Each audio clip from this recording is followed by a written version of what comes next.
All right. Well, I just got this paper, so I didn't have a chance to memorize it, so I'm going to read it, which I don't typically do. But the 2023 Hall of Honor class is also this weekend, which is a great deal. They're going to be inducted Thursday night at Sandia, and they'll be honored at halftime for our game against UNLV.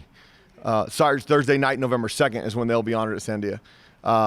Matthew Omgord of men's tennis, Andy Boyens of men's soccer, Michael Putnam of men's golf, Bernie Rivers of men's track, and Danny Granger of men's basketball. Distinguished Honor or Service Award is Tom Dalton of men's swimming and diving. Great honor for those individuals. Great recognition, well-deserved recognition. And that celebration, like I said, will be against UNLV at halftime of the UNLV game, and they'll be inducted on Thursday night, November 2nd. So congratulations to all of them. That's a great honor to be inducted into the UNM Hall of Honor. So really congratulations to all of them, and excited that I get to let everybody know about it. Recap Saturday, obviously not the outcome that any of us wanted. You go into every game, and I think this team, which was really exciting going into the game, had every expectation to compete and have a chance to win. As a coach, when you play somebody that's more talented than you, you have to decide what you want to do. And the only approach that we will ever take around here is to give our kids the best chance to win a football game. And our best chance to win the football game was to take chances on defense and slow the game down on offense. If we could control the ball, get first downs, and keep the ball away from them, and then we'd have to get after the quarterback, and we had to have enough numbers in the front to stop the run. Stopping the run wasn't the issue. You can't replace experience without experience. We lost Jarek Reed, a 9-year starter at safety. AJ Halsey, who played at Houston, had a lot of experience from last year. We lost 2 of those guys, and those 2 Wolf safeties are really talented and athletic. And the moment was a little big on Saturday. They weren't getting out-athleted, and they got better as the game went along, and they'll be better this week. I think you make the most improvement between game 1 and 2. But the holding penalties, the personal foul, the face mask from breaking down, it was a combination of not wanting to make mistakes, and technique forced them into mistakes. So Texas A&M ended up with some touchdown passes over the top. The one on Jamarius Lewis, he's right there, got to make the play. Once again, comes with experience. Dante Martin made 2 plays and in the exact same position that those guys made, and they'll make the plays as we go down further along in the year. I thought there was a great opportunity. Now, we started the game 10-play, 42-yard drive, got down in their territory. I thought we moved the ball great. Dylan showed some of his excellent touch on some of the 3rd and shorts and moving the ball down into territory. We had a perimeter screen where we missed a couple perimeter blocks and got behind the chains, and they held us to punt the ball. We punted it to the 42-yard line, and then we gave up the drive. There was a moment at 14-7 after we did plenty of things to kill ourselves. Christian Washington, who has a ton of ability on kickoff returns, got a little greedy, wanting to make plays. I don't blame him for having the confidence in himself, but he's got to stay within the system, and you don't return a kickoff 9 yards deep. That's not who we are. He tried to, got it to the 12-yard line, and give our offense credit because we put the ball and drove it right down the field and put it in the end zone and made it 14-7. On the next drive for A&M, we had a 3rd and 9 opportunity to get off the field with momentum, and I thought that was the difference in the ball game being competitive and not. We didn't make the play. Tavian was a late step on getting the sack. Connor Wigman stepped away and made a tremendous throw on the sideline. Lewis caught the ball over Dante with a great sideline catch, extended the drive, and then the next play, the start of the second quarter, they took a shot and beat Noah where he planted his feet, and all of a sudden it's 21-7. We go 3 and out, and they get a 44-yard punt return and put the ball in, and then essentially put it out of hand for us. Those are critical moments in a game. There's 4 or 5 plays in every game that determine what the outcome is going to be. The great thing about our team is I thought they fought all the way to the end of the game. The last PAT field goal that they scored the field goal to make it 52, we knocked 6 of their guys on their back. That means they're playing hard. That doesn't mean we did good enough job to compete. That means they played their tails off until the very end. And that's going to give us a chance to be successful in the next 11. They had the right attitude. I thought they were really hurt and upset in the locker room. They weren't pointing fingers at each other. They knew that they didn't do their job in order to give us a chance to win. So I like the makeup of this team. Obviously, we have to get better, especially in the secondary. I think they've taken to that challenge, and we'll have an opportunity against a good football team. Tennessee Tech, Dwayne Alexander's done a great job trying to get them to a point where they can be competitive in their league. They finished in the top 4 last year. Furman, who's ranked 6th in the country, got the better of them. They turned the ball over against Furman, and that eliminated their chance from winning. I mean, they threw 2 pick sixes and then threw an interception deep in their territory on the 18-yard line. And Furman's a good team when you're playing a team that's ranked in the top 5 at any level. Obviously, they have good players. You can't make those kind of mistakes. So they'll correct those mistakes, much like we corrected the mistakes we made this week.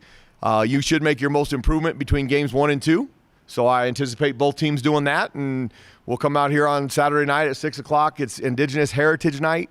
So we'll have some turquoise accents in our uniform to represent the indigenous people, which is very special to New Mexico, and I think it's a great honor, especially we have athletes within our athletic department, the representation. I mean, if you go back and read some of the massacre history from that heritage, I mean, the 6,000 bodies that they have found in ruins and stuff in graves, it's a great opportunity to honor them and represent them. So our team is excited to do that, and we'll go out there, and we've got all kinds of great new entertainment. We've got new lights for when we score and all those good things for introduction. Parking, we got concessions. We've talked about the food that Leaves will have in the stadium, so it should be a great experience on Saturday night at 6:02. So I'll take any questions that you have about last Saturday or the game. Go ahead, Jeff. Danny, had you come out health-wise, did you expect anybody? Bumps and bruises. Nobody that we don't expect to play. We rested some guys today to make sure that they get healthy. We'll evaluate more on Friday. Your typical football game, nothing more than not what you expect or what most people expect when a Power 5 school is going to a Group of 5 or a Monday game or whatever you want to call it. I think our kids are built and tough, and we got the normal nicks and bruises, so we'll be good for Saturday. Talked to a lot of guys on offense today, and the score was 52-10. It was only 10 points in the leg, but there was a good deal of optimism about what they did in the leg. For you, with a couple of days to kind of digest that performance, what's your feeling there? I thought we started off great. Now, obviously, you can't waste 2 timeouts on the first drive of both the first and second half. That was some operational and more on the coaches than the players.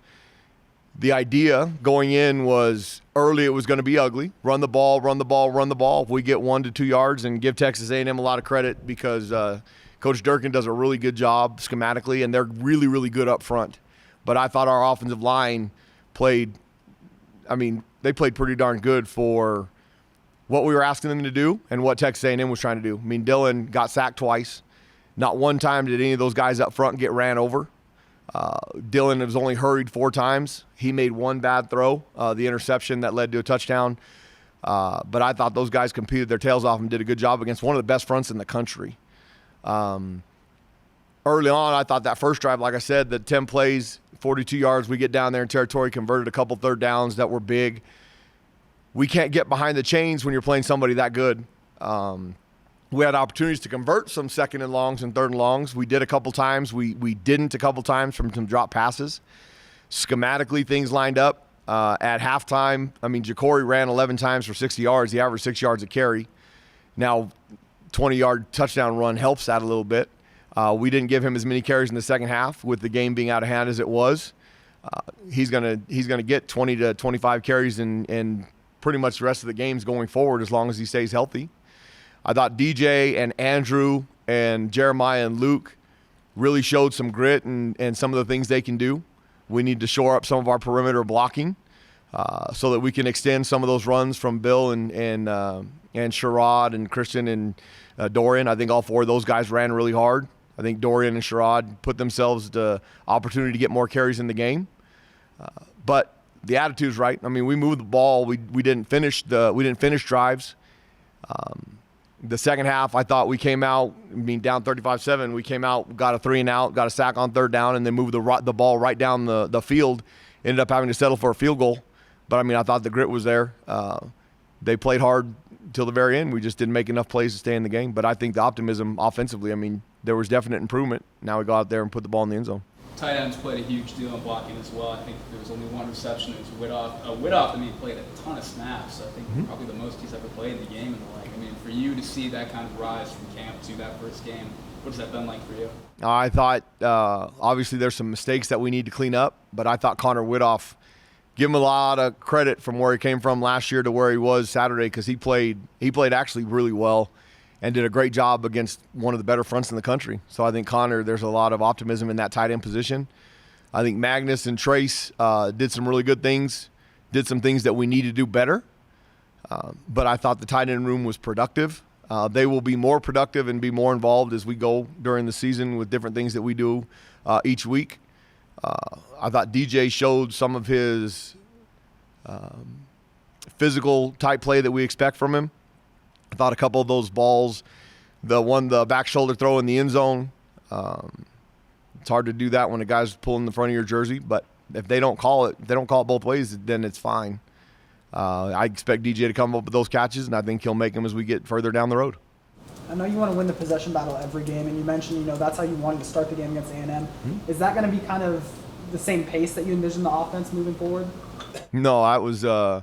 We'll go at a typical pace. I mean, our best chance on Saturday was limiting the amount of plays that they had, so that they've got some dynamic athletes. You saw what Aeneas Smith did on the punt return.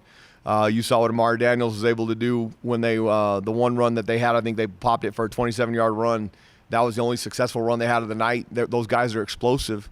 We'll go at a typical pace. There'll be times that we go fast, but you go into every game with the best game plan that gives your chance the team to be successful, and that was the idea. We didn't make enough plays on defense to keep it that way. I mean, just on that opening drive, the way that you guys moved the ball, and then Bill's touchdown run. I mean, how much confidence does that give you where the offense is at, being able to start the game against No, I think we're significantly better than we were a year ago. We'll continue to get better as we go through the next 12 games. You'll see significant improvement between games 1 and 2 with those guys. I mean, those 5 guys going against a different scheme than they've seen all spring and all fall, working together on the front. Dylan, everybody saw. Dylan, he's got an arm that, he's pinpoint precise. He's got great strength. He can run a little bit, as you've seen. You saw Saturday. We'll get better. I anticipate those guys getting better every week, and I think there's a lot of optimism and upside on that side of the ball, on both sides of the ball. Coach, it's obviously a new roster, new season, but just from game 1, what can you directly pinpoint? You brought some of it up, but what can you directly see that's an improvement from last year? Well, the offensive line is significantly better, and then we have playmakers at receiver more so than we had. Last year we had Luke, and when Jordan Porter was healthy, he had a couple of good catches for UConn last week against North Carolina State. When if those guys can stay healthy, Dylan has multiple options to throw it to, and they can't just cover one guy and know they're going to shut us down. So there's optimism there. Tight end position, like Sean asked earlier, I thought they played really well, and there's a lot more to come from that position, both possession and run game wise. And then we need to see improvement in the secondary in coverage, and I anticipate seeing significant. Now, Tennessee Tech gives us a lot of challenges because they try and go as fast as you can possibly go. They're going to try and, their idea is to try and run 100 plays on offense. They'll do a lot of shifts and motions and try and get dirty eyes, so it'll be a really good opportunity to improve by being clean with our eyes, and if we can play better technique and have a better chance to cover them. If we don't, they'll be running free just like A&M. You said it was an experience thing in the secondary. Is there something that you feel like you need to see for them to, get that confidence to know that they have the experience? Make plays. That's what it comes down to is getting confidence. Jermaris Lewis, who played some last year, the long touchdown that he had, it was a 2nd and 11 after the third down stop that we didn't get. He's in great position. He thought he was in position on the route to look back. Right as he turned his head, the ball goes right over his hands. Where Dante, in that same exact position, knows the ball's coming, sees the receiver's hands, goes up and knocks the ball away. I don't anticipate Jermaris Lewis making that mistake again. It's the first time he's been in a situation like that on a big-time stage. And give Connor Wigman credit. He threw the perfect ball, and it got right over his eyes. Those are the kind of things that you learn from if you come out to practice with the right idea. And that was kind of the message to our team today. And they've been unbelievable as far as trying to prepare themselves to play and the expectation to win. It's like Kobe Bryant. I mentioned Michael Jordan, and the further we get away from Michael Jordan, it makes me sad because they have no idea how good he was But all those guys they watch social media, they see all those things. And Kobe Bryant, I mean, all those guys that are elite, you always hear them about how hard they work in practice, how hard they work. I mean, that one on Kobe Bryant where he got up at 3 o'clock in the morning just so he could get an extra session in, so that over the time of a year, he's worked 48 more hours than everybody else that he goes against. I mean, those kind of things are elite. Why do you go to practice? Do you go out there to get great and be better? Do you go out there to dominate, or do you go out there to get through the motions and get through the day? And bad teams and the teams that I've been around that haven't worry about how long they're out there. Good teams don't, and that's why I like this group. I mean, they don't bat an eye at practicing. They try and get better every single day. You do have a familiar face coming to town this weekend with Tennessee Tech. Brandon Blackman, I believe he was on your staff for a little bit. Just curious if you've reached out, if there's still a relationship there. No, I have a relationship with all those guys. I have not talked to Brandon. Not typical to talk to opponents you play. The week we play Utah State, I usually talk to Blake Anderson, but we talk quite a bit, so that one's a little different. But Brandon was a GA for me at Arizona State, did a great job, earned an opportunity here as a full-time coach. He's coaching the DBs over there, so I know those guys will play hard. They'll be in the right position, and I mean, Antonio Hunt's on that team, who was here for 4 years. So there's a couple guys that have familiarity with guys on our roster. They'll have familiarity with what we do on defense. He ain't on the offensive side of the ball, but he'll go in there and give them ideas on what they think can do to give us a hard time. But that's all part of the competitive edge, and I'm glad that Brandon is a good coach, landed on his feet in a good spot, and coaching ball like he loves to do and is good to do. He's really good for kids. The only guy in the 2 deep on Saturday I saw that was truly inactive. I don't even know if he made the trip. Derek Moore. Is that an injury? Did he just not make the trip? It did not make the trip. True freshmen, we don't always take them. He was practicing the 2 deep. Did not go to Texas A&M. Depending on how he practices this week will determine whether or not he'll travel and have an opportunity to play. But the only true freshman, it was interesting when we eat our dinners, we do it by class. Only 4 true freshmen traveled. That's great progress in this program because we played up to 20 true freshmen the last 2 years. So now we took more. We don't have as many true freshmen on our team as we've had, but that was a positive. So Derek's going to be a really, really good player. He's not ready to play yet, though. Yes, sir, Henry. Coach, I'm sitting in my living room. I'm realizing, dang, this is big time. And I'm making some popcorn, and man, it was so big time, I had to put butter on that popcorn. Give me a Coke. I'm sitting back and realizing how huge this is. That's me in my living room. To you, from a guy who grew up right down the street, how big time, was it a big time thing to you? And how can this big time experience inspire you on every snap the rest of the way?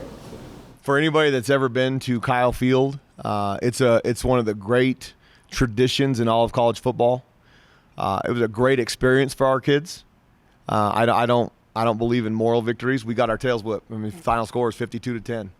Competed their tails off. Had some guys that made better plays than we did. The atmosphere, the loud, the crowd noise on the very first drive. I thought our offense did a really good job of moving the ball. The 2 third downs we converted, you couldn't hear anything. That's a really cool experience for our kids, and to know that that's out there. The introduction, all that stuff, when that entire crowd is swaying and you can literally feel the ground shaking. I mean, those engineers must be something special, because it'd make me feel like that thing's going to collapse every single time they do it. But you have 100,000 people in there swaying. I mean, that's a pretty cool deal and great experience for our kids. We didn't win the game, so you watch the tape and learn from it and move on. And that's why we do it. We do it for our kids. I mean, we got a bunch of dedicated guys that want to be good, that want to compete for a championship in our league and compete to get to a bowl game. And that's how it'll help going forward through the year. Will it help you in every snap? Oh, it will, for sure. Their competitive nature, the fact that they didn't throw in the towel, the fact that they were trying, I mean, they competed until the very end of the game, that gives us hope that it's going to help us for the entire year. Absolutely. Go ahead, Sam. Coach, was there anything that you guys tried to do or were able to do last week to do anything to simulate that environment to get the guys ready? I thought Ashley Novak and our equipment crew did an outstanding job. So we have those gators that they travel stuff around and move stuff around, a little 4-wheel cart. and we had some speakers that were really, really loud. I mean, rock concert loud, that we had about 8 yards behind Dylan, far enough away that we wouldn't run into him. And I think on Tuesday it caused us a lot of problems. And then on Wednesday and Thursday it wasn't a big deal. And the timeouts that we called on Saturday had nothing to do with crowd noise. That was opportunities to move the ball. We got the call in late. If we were trying to motion guys and move guys, we didn't have time. So we took that opportunity to take those so we don't get a penalty. If we could have put that first one in, that's going to be a significant momentum build. We made a mistake on some perimeter blocks on a screen, and it got us behind the chains, and they're too good of a football team to make those kind of mistakes if you're not equally talented. You mentioned the Tennessee Tech defense. What stands out or offense? What stands out about their defense? Their front plays extremely hard. They're not as big, obviously, as what we saw Saturday. Their nose guards are really big. They're hard to move, but they play with the right energy up front. Their linebackers can run sideline to sideline, and then Coach Blackman, who coaches in the secondary, I mean, they'll be really savvy back there, and they'll play with a lot of confidence. So they play really hard. Like I said, they gave up 21 points on offense against Furman. So that score, 45-10, half of those points were against the offense. So they'll come here. It'll be a challenging defense because they play really, really hard. They do some different things schematically, completely different than us, but they do some things that we're going to have to try and knock them off the ball and then win on the competitive catches. In terms of that middle linebacker spot, it's still listed as an award between Marenko and all that, but going off the performance on Saturday, what did you like out of either of them in particular, and what did you see? Both. I think Alec and Ray both played really well, especially against the run. Ray made a couple mistakes from lack of practice. Just not getting enough reps, and he practiced today, took every rep today. They'll continue to be an or. Alec actually gives us some depth. He can play both inside and out. He actually played probably 7 or 8 snaps at one of the outside linebackers on Saturday because he's versatile, and there's a couple of them that probably aren't ready to play at that level yet. So, I think Alec and Ray, we have a great middle linebacker between the two, and you don't have to differentiate their leadership skills. They're the ones that call the tight call and get the front lined up and get the front adjusted if there's back movement, all that stuff. So there's zero drop-off when either one's in there. And then Alec, because he's a little bit longer, has the ability to play both. So there's going to be times that you see Ray and Alec in there all season long, as long as we can keep them healthy. What did Jimbo say to you? Jimbo Fisher's a really, really good football coach. 2 years ago, that team was 10-2. They had some turmoil last year. I think, and this is my personal opinion, has nothing to do with anything I've read or heard or talked to him about. I think some of the NIL stuff caused them issues in their program last year. And obviously, professional and been doing it for a long time. He had to solve how to fix that. And I thought they played as a unit. I thought they played really hard as a team. He was very complimentary of the problems that we give him, and after the game, talking about what we were doing offensively. Coaches are nice. When they beat you 52-10, what are they going to say? We kicked your tail. So I like what they're doing there, and I think they have a chance to be good. So I think Coach Fisher's really a really good football coach. I think I asked you a variation of this after the game, but we haven't really seen an A&M team under Jimbo that's generated that much offense between the sideline and hatch in the sense, that much passing offense, and clearly the Petrino influence. Did any of that kind of catch you off guard in some ways, or were you guys kind of prepared for it? Honestly, in today's college football, 236 yards passing isn't a ton. We got beat on 5 big plays. If we can make a play in coverage, if Noah or Jamarius make a play, it's a significantly different outcome. But give Connor Wigman credit. He put the ball exactly where it had to be caught. All those contested balls, I think their receivers are really, really good. And, 3 is as long as they come and athletic. They're going to give all kinds of people fits because Connor Wigman is a really, really good quarterback. They've got some good quarterbacks in the league. Will Rogers is a good quarterback at Mississippi State. Connor Wigman is every bit as good as everybody else in that league. And so, I'm not going to take anything away from them. They did a great job. Coach, I noticed that Luke Weissong is listed as a backup at wide receiver. And I guess he had one reception at Texas A&M for 5 yards. So my question is, what does Luke need to do to earn a starting job and perhaps earn more opportunities when targets on the field when the game's going on? I don't view Luke as a backup. You've got Andrew Erickson and DJ Washington, Jeremiah Hickson, Luke Weissong, Ryan Davis, Deuce Jones, Caleb Medford. All those guys, they rotate almost every play. You do want your best players in the game on critical moments. Luke has proven to be able to play both the slot and the outside receiver. So he gives him opportunities to play. Luke played a ton of snaps on Saturday. Had one drop, had one catch, had a punt return that's one block away from being a 70-yard touchdown.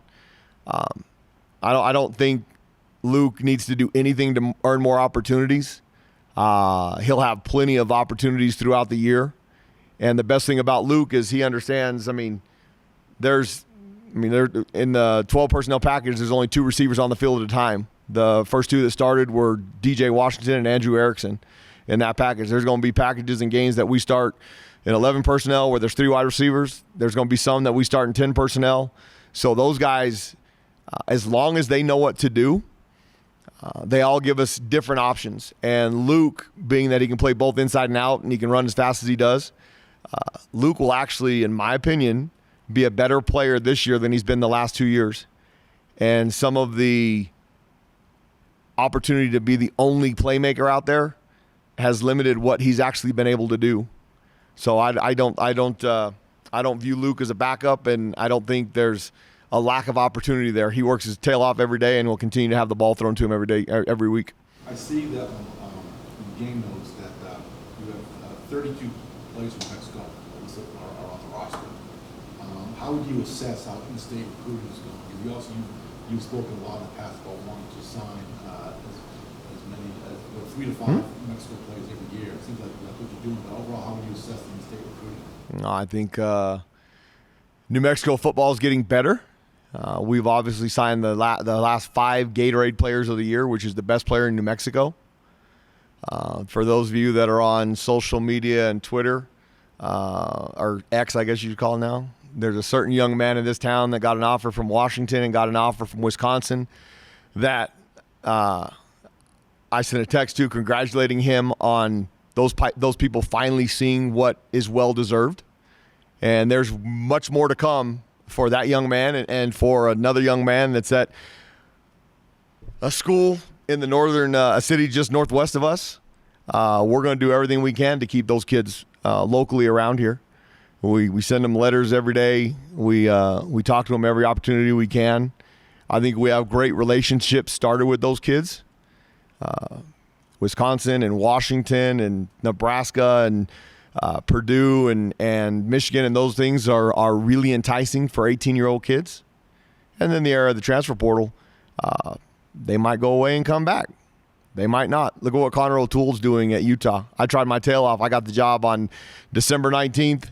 National Signing Day was December 21st. I talked to Connor O'Toole on December 17th, December 18th, and December 19th on the phone. I thought I made a little bit of inroad on the 18th, and he signed with Utah, and now he's a starting defensive end that's probably going to be drafted in the NFL. And I think there's a bunch of kids in New Mexico that have that opportunity, and we're going to recruit every single one of them. Coach, what are you looking forward to Saturday night? Another opportunity to compete and get better. I think I say it all the time, I think you make your most improvement between game 1 and 2. So we should make improvement, and when you get beat in a game like we did, the best way to get that taste out of your mouth is to go play somebody else. So I wish Saturday would get here sooner rather than later. You talked about the improvement on the line. Just for weeks now at this point, what are you expecting out of the line of scrimmage on Saturday? Continued success. Continued improvement. Thought they did a good job against one of the best fronts in the country on offense. The one that I thought did really, really good also, I thought our defensive line played really, really well. Tyler Keeney played well. Gabe Lopez, Kyler Drake. They had a really hard time blocking Kyler Drake.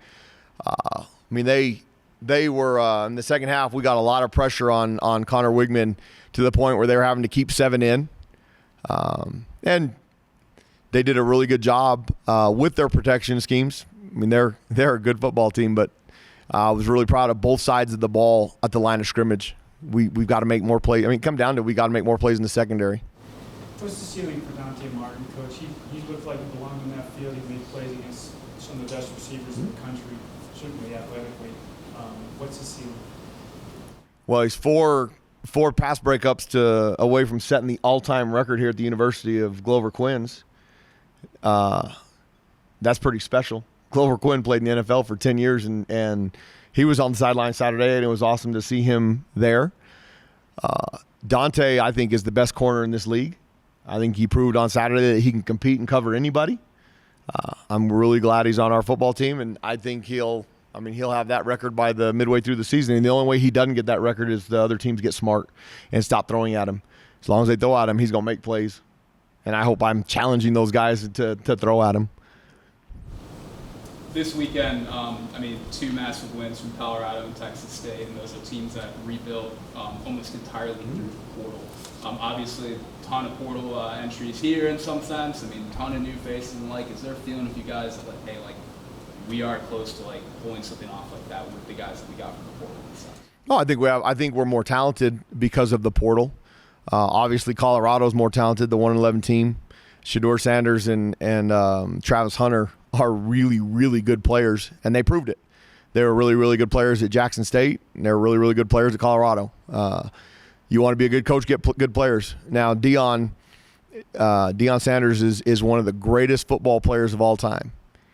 And what I talked about earlier about Kobe Bryant, Herm Edwards, and all those people that know Deion or that were around him in the league, Marvin Lewis, said that during practice, Deion Sanders was one of the greatest competitors on every single rep. And he told everybody about it just like he does now, which is who he was, his confidence. And his team obviously believes that. So give them credit. They went into TCU and won a game. They play a really good Nebraska team that controlled most of the game against Minnesota. Now I'm biased because Tony White's my best friend, and Colorado's got their hands full on defense. So we'll see what happens this weekend. Another Fox national game.